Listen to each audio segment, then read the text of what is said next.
Hello friends, my name is Rohit Joshi and welcome to all of you our YouTube channel City Celebrity Feel Eminent.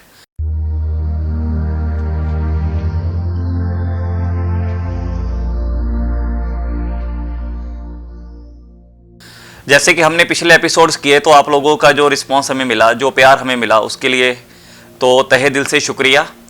और उस episodes के बाद हमारे पास काफ़ी queries आई हैं, हमारे पास अलग अलग दिशाओं से, कंट्री के अलग अलग हिस्से से, जैसे दिल्ली से, गुड़गांव से, लुधियाना से, बठिंडा से क्वेरीज बहुत ज़्यादा है, प्यार बहुत ज़्यादा मिला। लेकिन क्या होता है कि इतनी ज़्यादा क्वेरीज हैं तो हम सभी क्वेरीज का तो रिप्लाई नहीं कर सकते, लेकिन फिर भी हमने कोशिश की है कि कुछ रैंडम क्वेश्चंस को उठाएं जो हमें लगे कि काफ़ी ज़्यादा इंपॉर्टेंट हैं, या कुछ एपिसोड्स हमें कुछ चीज़ें सिमिलर लगी हैं क्वेश्चनर्स में। तो आज हम कोशिश करेंगे कि उन क्वेश्चंस का आप सबको जवाब दें और उम्मीद करते हैं कि हमारी तरफ से आपको एक सही जवाब जाएगा, एक सही रिप्लाई जाएगा। तो सबसे पहला जो क्वेश्चन है वो हमें पूछा गया है मिस्टर राजेश शर्मा, और वो अमृतसर से पूछा गया है। और उनका सवाल ये है कि सर मैं जिस जॉब में हूँ वो जॉब तो बड़ी अच्छी है, सैलरी भी अच्छी है, मगर मेरा मन नहीं लग रहा। सवाल भी बड़ा अच्छा है कि जॉब भी अच्छी है, सैलरी भी अच्छी है, लेकिन मन का नहीं लगना। और जॉब और सैलरी ये तीनों एक अलग अलग सेक्शन है। जब हम जॉब और सैलरी की बात करते हैं तो वो सभी चाहते हैं कि जॉब भी अच्छी हो, सैलरी भी अच्छी हो, लेकिन मन का ना लगना वो एक डिफरेंट क्वेश्चन है।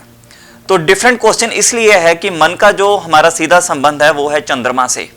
जब हमने आपकी कुंडली का जो विश्लेषण है वो किया है तो हमने देखा है कि आपकी कुंडली में जो चंद्रमा की पोजीशन है वो इतनी स्ट्रांग नहीं है। आपका जो चंद्रमा है वो एक तो अष्टम में बैठा हुआ है। अष्टम में बैठने से, अगर हम अष्टम की बात करते हैं, अष्टम मीन आठवां घर, तो जो आठवां घर होता है वो होता है पाताल। तो जो आपका मन है वो पाताल में चला गया है, तो उस वजह से जो मन है वो नहीं लग रहा। दूसरी प्रॉब्लम क्या है कि वहां पे वो शनि महाराज के साथ बैठे हुए हैं, चंद्रदेव। तो शनि देव क्या करते हैं, जब चंद्रदेव उनके साथ बैठते हैं तो वो चंद्र को ग्रहण लगा देते हैं। और अष्टम शनि का अपना घर है, अंधेरा होता है वहां पे। तो चंद्रमा को जब शनि का साथ मिलता है और वो पाताल में अंधेरे में चले जाते हैं, तो मून ने आगे तीन चीजों को डायरेक्ट करना है। फर्स्ट है माइंड, सेकंड मदर, तीसरी मनी। तो माइंड, मदर, मनी। तो जो मन का कारक है वो पाताल में जाने के कारण आपका मन नहीं लगता। उसके लिए बहुत सिंपल सा उपाय है। आप जब भी सुबह अपने घर से निकलते हैं अपनी जॉब के लिए, तो अपने माताजी के चरणों को छूकर स्पर्श करके घर से निकलें, अपनी माताजी का आशीर्वाद लेके घर से निकलें, और रात को सोने से पहले भी आप उनकी ब्लेसिंग्स लें। ये नंबर 1 रेमेडी है। नंबर 2 रेमेडी ये है कि जब भी आप नहाते हो सुबह, नहाने से पहले आप अपना जो फेस है वो दूध से वॉश किया करें। जो दूध से मुंह साफ करने से क्या होता है, मन को एक शक्ति मिलती है, प्रबल शक्ति मिलती है, तो मन शांत रहना शुरू हो जाता है। तो इन छोटे छोटे जो 2 उपाय आपको बताए हैं, इनको करने से ही आपको फील होगा अगले 10-15 दिन में कि आपकी जो स्ट्रेंथ है, जो आपका माइंड है, जो आपकी विल पावर है वो स्ट्रांग होनी शुरू हो गई है, और आपका मन में जो मन है वो काम में लगना भी शुरू हो जाएगा। हम उम्मीद करते हैं कि आपको ये जो जवाब है, जो हमने अपनी तरफ से कोशिश की है, ये काफ़ी हेल्प करेगा आपके करियर में और आपको अपनी लाइफ में और ज़्यादा प्रोग्रेसिव होने के लिए। दूसरा सवाल जो हमें पूछा गया है वो पूछा गया है मिस्टर आरव मदान, दिल्ली से। उन्होंने जो क्वेश्चन पूछा है, उन्होंने पूछा है कि मेरे बॉस से मेरी हमेशा खिटपिट रहती है और मुझे डर है कि कहीं मेरी जॉब दिक्कत में ना आ जाए, मेरी जॉब ना चली जाए। आरव, आपकी जो होरोस्कोप है उसको देखने के बाद हमने जो एनालिसिस किया है वो ये है कि आपका जो 10th हाउस है वो इतना स्ट्रांग पोजीशन में नहीं है। जो 10th हाउस होता है उसको हम अपना करियर लेते हैं, उसको हम अपनी जॉब से रिलेट करते हैं, और जब हम जॉब की बात करते हैं तो 7वां घर भी साथ में हमने इन्वॉल्व करना होता है। तो 7वें घर के जो मालिक हैं आपके शुक्र, वो नीच हैं, ठीक है। और जो 6वां घर है वो भी थोड़ा सा कहीं ना कहीं पे एफ्लिक्शन में आ रहा है। 6वां, 7वां और 10वां जब हम तीनों को कोलैबोरेट करते हैं तो एक अच्छी जॉब, एक अच्छा बिजनेस हमने इन 3 घरों से देखना होता है। तो आपका जो 6वां घर है उसमें काफ़ी ज़्यादा मार्क्स हैं। जैसे अष्टक वर्ग को हम देखते हैं तो दुश्मनों वाले घर को काफ़ी ज़्यादा मार्क्स मिले हुए हैं। 10th हाउस जो है, जैसे मतलब अगर हम मंगल की बात करते हैं तो मंगल वहाँ पे इतनी ज़्यादा कंफर्टेबल पोजीशन में नहीं है क्योंकि उनको शनि देख रहे हैं। तो जब भी शनि मंगल को देखते हैं या 10th हाउस को देखते हैं तो सबसे पहला जो हम अपने एनालिसिस जो होता है जॉब के रिगार्डिंग, वो ये होता है कि या तो आप अपने मदर प्लेस से दूर जाके जॉब करें, या आपको एक ऐसी जॉब करनी चाहिए जिसमें आपका ट्रैवल ज़्यादा हो या सिटिंग जॉब आपका ना हो। अगर तो आपका सिटिंग जॉब है तो आपको डेफिनेटली दिक्कत आएगी अपने करियर में, क्योंकि शनिदेव डेफिनेटली वो ऐसे प्लेनेट नहीं है जो आराम से बैठ के काम करने दें। हाँ, देते हैं वो जॉब ही हैं, एक लॉन्ग टर्म जॉब तो है आपके टेवे में, लेकिन कोशिश करें कि थोड़ा फील्ड वर्क हो आपकी जॉब में, थोड़ा सा बाहर आना जाना हो आपकी जॉब में, तो उससे आपको थोड़ा सा हेल्दी सा महसूस आप फील करोगे। लेकिन मैं आपको एक रेमेडी भी बताऊंगा डेफिनेटली। एक जो मंगल ग्रह हैं आपके 10th हाउस के लॉर्ड हैं, तो मंगल को शनि देख रहे हैं, तो आप अपना टेम्परामेंट है जो उसके ऊपर थोड़ा सा वर्कआउट करें कि जब भी मंगल को शनि देखते हैं तो थोड़ा गुस्सा जल्दी आता है इंसान को।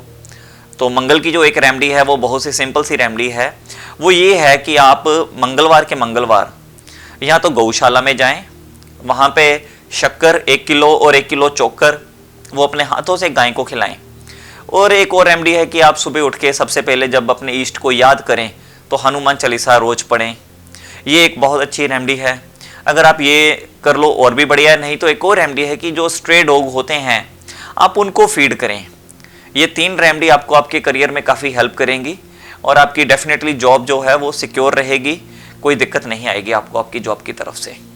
हम चलते हैं अगले सेक्शन की तरफ। जो हमारे तीसरा सवाल है वो है सोनम राय जलंधर से। सोनम जी ने जो क्वेश्चन पूछा है कि क्या मंगलिक दोष होना काम में विघ्न डालता है। देखिए, ऐसा है कि इतने साल हो गए मुझे काम करते हुए, 20 साल हो गए हैं, लेकिन ये क्वेश्चन फर्स्ट टाइम पूछा गया, लेकिन क्वेरी है तो हम जवाब ज़रूर देंगे। मांगलिक दोष जो होता है सोनम जी, उसका जो बेसिक काम होता है वो ये होता है कि शादी के वक्त हमने देखना होता है कि लड़का और लड़की दोनों मांगलिक हैं।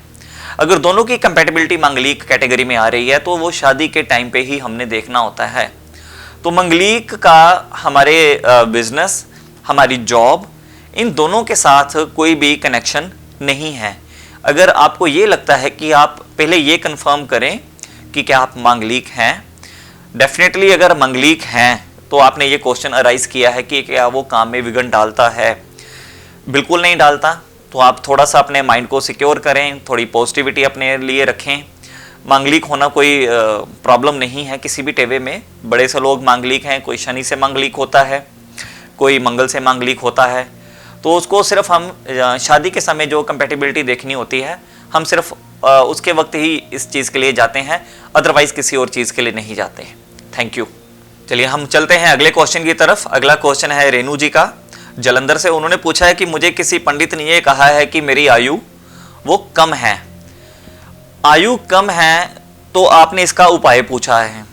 सबसे पहली बात मैं एक सभी से कहना चाहूँगा कि जो मेरे फेलो कोलीग्स हैं, जो एस्ट्रोलॉजर्स हैं, कि देखिए जो एस्ट्रोलॉजर का बेसिक काम है वो ये है कि वो होरोस्कोप को रीड करे।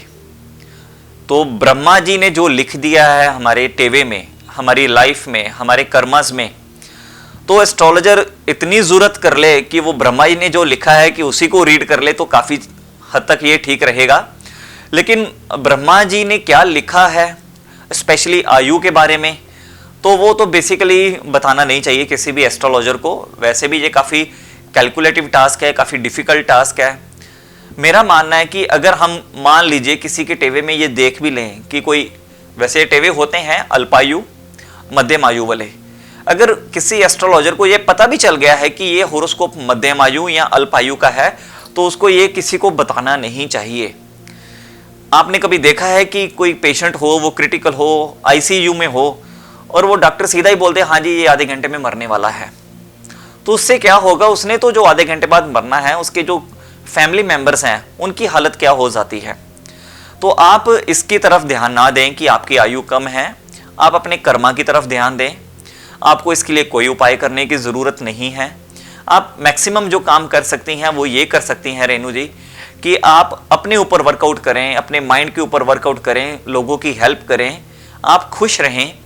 अगर आप यही कर लेंगी तो काफ़ी है।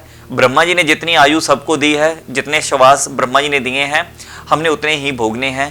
तो ये आपकी ड्यूटी नहीं है, ये ब्रह्मा जी ने लिख दिया है ऑलरेडी। तो जितने सांस आप लेके आई हैं उतने आप लेंगी, कम ज़्यादा मेरे कहने पे या किसी और के कहने पे वो नहीं होने वाले। उम्मीद करता हूँ कि मेरा जो ये आंसर है ये आपको एक होप देगा और एक अच्छी साइड की तरफ लेके जाने की कोशिश करेगा। और आप भी अपने आप को कोशिश करो कि हेल्दी रखें, माइंड से भी और अपनी हेल्थ से भी। हम अगले क्वेश्चन की तरफ चलते हैं। अगले क्वेश्चन को जो हमें भेजा है वो करण जी ने भेजा है चंडीगढ़ से। उनका सवाल है कि शनि से क्या क्या प्रॉब्लम होती हैं, शनि का प्रभाव क्या होता है, अच्छे और बुरे ये दोनों बताएं। करण जी, आपने जो क्वेश्चन पूछा है ये काफ़ी इलेबोरेट करने वाला क्वेश्चन है। शनि के प्रभाव अच्छे और बुरे दोनों ही होते हैं। कुंडली में तो जो होता है वो तो एक अलग चीज़ है, लेकिन आप एक चीज़ को अपने माइंड में बिठाएं कि शनि ने हमारे जो प्रीवियस कर्मा है उसके अकॉर्डिंग हमें फल देना है। अब हमें नहीं पता कि हमने अपनी जो प्रीवियस लाइफ है, जो हमारा प्रीवियस लाइफ है, उसमें हमने ऐसे कैसे कर्मा किए हैं कि शनि हमें कैसे फल देगा। लेकिन शनि एक ऐसे प्लैनेट हैं जो वेजिटेरियन है और जिनको ड्रिंक नहीं पसंद, जिनको झूठ नहीं पसंद और शनि को आलस नहीं पसंद। अगर तो आप ये चारों चीज़ें अपनी लाइफ में अडॉप्ट कर लेते हैं तो शनि महाराज आपकी जो लाइफ है वो एक हेल्दी तरीके से आपको जीने के लिए एक नई उम्मीद देंगे। तो सबसे पहले जो है, आप अगर ड्रिंक और नॉनवेज लेते हैं तो उसको बंद करें, झूठ ना बोलें। शनि को आलसी लोगों से बहुत नफरत है, तो कोशिश करें कि आप अपनी लाइफ में जितना मैक्सिमम हार्ड वर्क कर सकें उतना ही आपके लिए अच्छा है। शनि को झूठ नहीं पसंद, तो कोशिश करें मैक्सिमम जितना कम आप झूठ अपने काम में बोल सकें, तो ये आपके कर्माज हैं। तो शनि उतने ही प्रबल हो जाएंगे, उतना ही अच्छा रिजल्ट देंगे। तो शनि के लिए सिर्फ परहेज ही काफ़ी है। अगर आपने वो परहेज कर लिए तो शनि अपने अच्छे रिजल्ट देंगे। बाकी जो आपने पूछा है कि बुरा प्रभाव, वो कुंडली में शनि किस ग्रह में बैठे हैं, किस नक्षत्र में बैठे हैं, किस ग्रह के साथ बैठे हैं और उनकी दशा, महादशा और अंतरदशा किस हिसाब से चल रही है, ये सारी चीज़ें मिलकर तय करती हैं कि शनि ने अच्छा रिजल्ट देना है या बुरा रिजल्ट देना है। तो फ्रेंड्स, ये था आज तक के हमारे जो सवाल और जवाबों का सेशन था। और फ्रेंड्स, आप हमारे चैनल सिटी सेलिब्रिटी को सब्सक्राइब करें। इंस्टाग्राम पे भी हम अवेलेबल हैं, फेसबुक पे भी अवेलेबल हैं। और इसके अलावा आपकी कोई भी क्वेरी है तो आप हमें कमेंट बॉक्स में जाके उसके ऊपर अपनी क्वेरीज को लिख सकते हैं। हम कोशिश करेंगे अपनी तरफ से कि आपकी जो भी क्वेरी हो उसको अच्छे तरीके से आपके पास तक हम पहुंचा सकें। अगली बार हम फिर मिलेंगे नए सवालों के साथ, नए जवाबों के साथ। तब तक आप देखते रहिए हमारा city celebrity channel. Thank you.